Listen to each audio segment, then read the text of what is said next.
Returning to my pre-rabbinic roots a little bit, I started doing an acting class recently.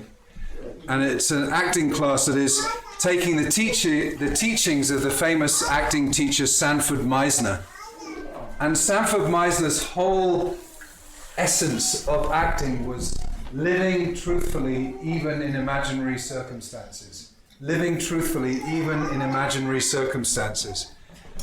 And as has been my thesis for many years, I believe that applies as much to some of what we do as Jews as it does to the art of acting. What does it mean to live truthfully even in imaginary circumstances? This is Shabbat HaGadol. And as I said earlier, Shabbat HaGadol 18 years ago was my tryout Shabbat here at Bonei Shalom. 18 years later, here I am, and I still remember, and I'm sure you all do too, the Devar Torah I gave 18 years ago, which was, I'm going to do a riff off right now, but in a very different kind of way. Because I think one of the most important parts of the Haggadah, and Shabbat HaGadol, traditionally we talk about the Haggadah, we talk about how to prepare for Pesach, we talk about Chametz, we talk about Matzah, all of that. I'm going to mention some of that. But the essence to me of the Seder, and this quote from the Haggadah that says, "B'chol dor v'dor chayav adam lirot et atzmo ke'ilu hu yatsa miMitzrayim." In every generation, each of us is obligated to see ourselves ke'ilu, as if we came out of Egypt. Ke'ilu. And that ke'ilu, as I've spoken about before and as I've written about before, that ke'ilu is like Stanislavski, the Russian method acting teacher's magic if. That ke'ilu is like Sanford Meisner's living truthfully even in imaginary circumstances. As we sit around our seders, we know that we're not actually coming out of Egypt, but like we use our imagination to really go deeply into what that might look like, what that might mean, what it is to be a slave, what it is to be free, what the difference is, the ways in which we're still slaves, the ways in which we are free, looking at it all in this sense of living truthfully, even in imaginary circumstances. There's something powerful about it for me in terms of the way that ritual comes into play in Jewish life. And so this week, many of us will be cleaning out all of that substance that we call chametz. What is that substance that we call chametz? The Torah is so explicit. You shall have none of it in your possession for 7 days. It's as if it doesn't exist. You can't own it. You can't benefit from it in any way. It has to be gone, gone, gone. And that can become, as we know, a kind of OCD dream, right? It can become absolute obsessive, the way we get rid of it, right? But if we live truthfully in imaginary circumstances, if we imagine that the chametz is not just grain, and by the way, the same 5 grains that are chametz are the same 5 grains that become matzah, right? Wheat, barley, rye, spelt, and oats. Those 5 grains are the essence of chametz, and they are the essence of matzah, which is the absolute paradigmatic opposite of chametz. And what's the difference? The leaven, the raising agent, the thing that makes it puffed up. So we know that chametz is the puffed upness, right? And the matzah is the humility. On Thursday, there was a very sad loss, and I say this with the Gan Levis here. Saul, known as Zizi, left this world, and I'm going to be officiating his funeral in Birmingham, Alabama tomorrow morning. And the essence of this man who had such deep humility, and the idea that part of our work getting ready for Pesach is this idea that we are not just ridding ourselves of these physical substances, but looking inside, like, what is it? What is it that I really want to work on for myself? Like, how can I come to the Seder feeling more like a humble piece of matzah than a puffed up piece of Wonder Bread?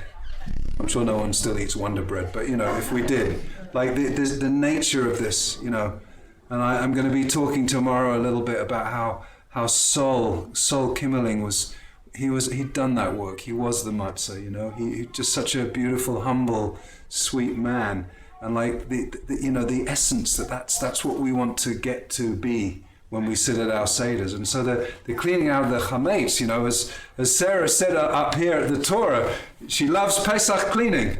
And like, I think some of us do, some of us don't.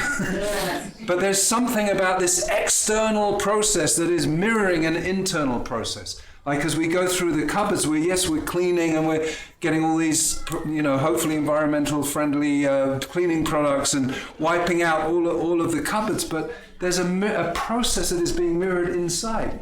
Because many of the sources, going right back to the Talmud, talk about chametz as the Yetzer Hara, talk about the chametz as ego, as superfluidity, of just extraneous stuff in the world. And the idea that we're kind of ridding ourselves of that. And so yes, there's a lot of external physical work that we're doing, but like this idea that a physical and a spiritual process can somehow mirror each other. And then like the rituals that come with it, right? So the very first Mishnah in Masechet Pesachim, in the rabbinic texts that deal with Pesach, say by the light of a candle on the 14th of Nisan, we bidikat chametz, the searching for the chametz. It doesn't tell us to go crazy, you know, sweeping out ceilings where chametz can't possibly be. It tells us that as we get to the night of the 14th of Nisan, which will be this coming Thursday night, we take a candle and we search for the chametz. So that ritual is a very powerful ritual. We often make it, those of you who have young kids, we often make it like a ritual for the sort of a hide and go seek game for kids, but it's actually got some real incredible depth to it. The ritual is you take 10 pieces of chametz. Yes, after you have completely cleaned your house of chametz, you take 10 pieces of chametz and hide them in every single room of the house, is the idea. And then you take a feather and a candle, and in the complete, just with the light of a candle, you search every single corner of every single room with this candle. And then when you find the chametz, you take the feather and you sweep the chametz with the feather onto a spoon, and all of that is burned on the fire the following morning. It's a very powerful ritual, and the Hasidic masters go crazy with it, especially the Sfat Emet, who says the whole idea of the ner, the candle. The candle stands for nefesh and ruach, for soul. It's a soul. It's the idea that the candle, we're looking on the outside, but really the candle is mirroring on the inside. We're looking at all the places inside ourselves where there might be still some chametz that we can rid ourselves of. And there's this parallel process that goes on, and it's very, those of you who've done this ritual, it's very powerful. There's something really, really powerful about just having a simple candle flame in a dark room, and the way you can illuminate the different corners and the different parts, low and high, and just find the chametz. And then after we find all the pieces of the chametz, we say a declaration saying as if this chametz doesn't exist anymore, right? And then the following morning, and we're going to be doing this 11:30 Friday morning, you're all invited to come. We're going to be lighting a fire, and we're actually going to be burning the chametz. Something about fire as a force that can be so destructive. And of course, you know, with the fires that we've had here recently with the Marshall Fire, and then that Enkar fire that fortunately didn't end up destroying any structures or lives, but that we know fire as a force of great danger and fear, but fire is also a force of purification. And so as we take our last bits of chametz and we burn it on the fire, and then we say this powerful declaration that we sent out in our e-news about just people who want to do this on their own. It basically says, all chametz that is in my possession, whether I have seen it or not, whether I have removed it or not, shall be nullified and be ownerless as the dust of the earth. This ritual, living truthfully in imaginary circumstances, right? Living truthfully in imaginary circumstances. We take this ritual, this idea that the Torah says, we don't really know what the Torah means when it says like 5 times, there shall be no chametz in your possession. No chametz shall be in your possession. And this idea, another living truthfully in imaginary circumstances, many of us have the ritual of Mikirat Chametz. There's Bidikat Chametz, Mikirat Chametz, and Biur Chametz. Selling our Chametz, searching for our Chametz, and burning our Chametz, right? So, aren't you glad I'm not talking about nocturnal emissions and menstruation, by the way? See? Anyway, these three aspects of Chametz, the selling of the Chametz. Why do I apply this to living truthfully in imaginary circumstances? Because we know that it's a fictitious sale. It's something that halakha has created to say, I'm going to sell something, but it's a sales contract. I'm going to be on Friday morning, I'm going to be selling anyone from the community who wants me to be their agent for selling chametz. I'm going to sell the chametz. And you all know, and I know, and the person buying the chametz, who probably will be my neighbor Alex Ferguson across the street, who did it last year too, she knows that it's a fictitious legal loophole that says we're going to make this contract for thousands of dollars for all of the chametz that we're selling, and after sunset on the 8th day of Pesach, it's going to return to all of its original ownership. And so you think, well, what's the point of that, right? But if we go into that idea of living truthfully even in imaginary circumstances, even if we know that it's a fictitious contract, this idea, if the Torah is saying explicitly, I am not going to own any chametz for this whole period of Pesach, then it's as if I can believe in that sale, and I absolutely do when I'm selling it on your behalf, by the way. I can absolutely believe in that sale that I don't own any of this stuff. I'm going to have a chametz-free week.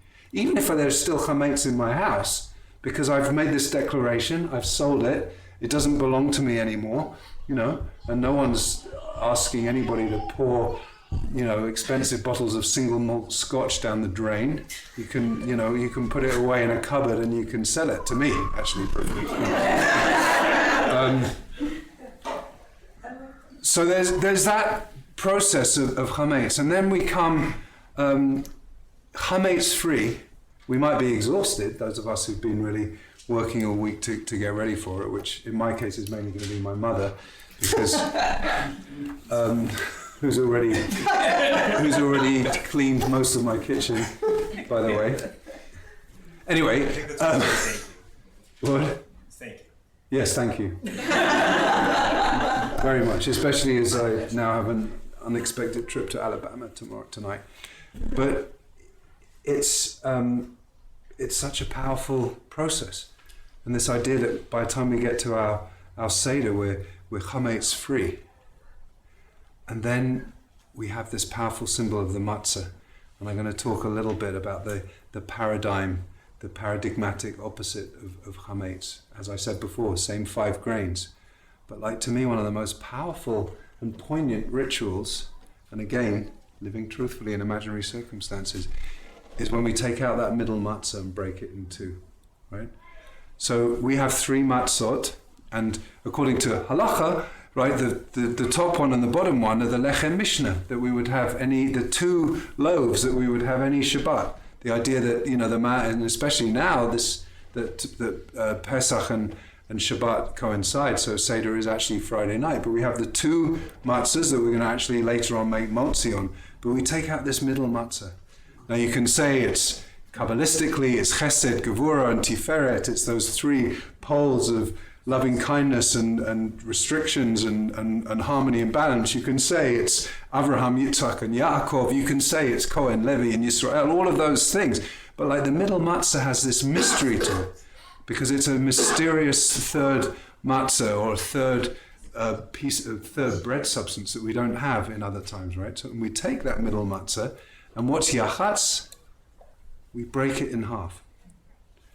We break it in half, and there's something about that yachatz that is so powerful. And what Rabbi Jonathan Sachs says in his HaGadol, which is called the Chief Rabbi's HaGadol, which is ironic because he hasn't been the Chief Rabbi for a long time, and in fact he's now of course no longer with us. But what he says about the ritual of yachatz is that matzah has this dual and paradoxical symbolism, because at the beginning of the Seder it's referred to as the poor bread, the bread of poor people, right?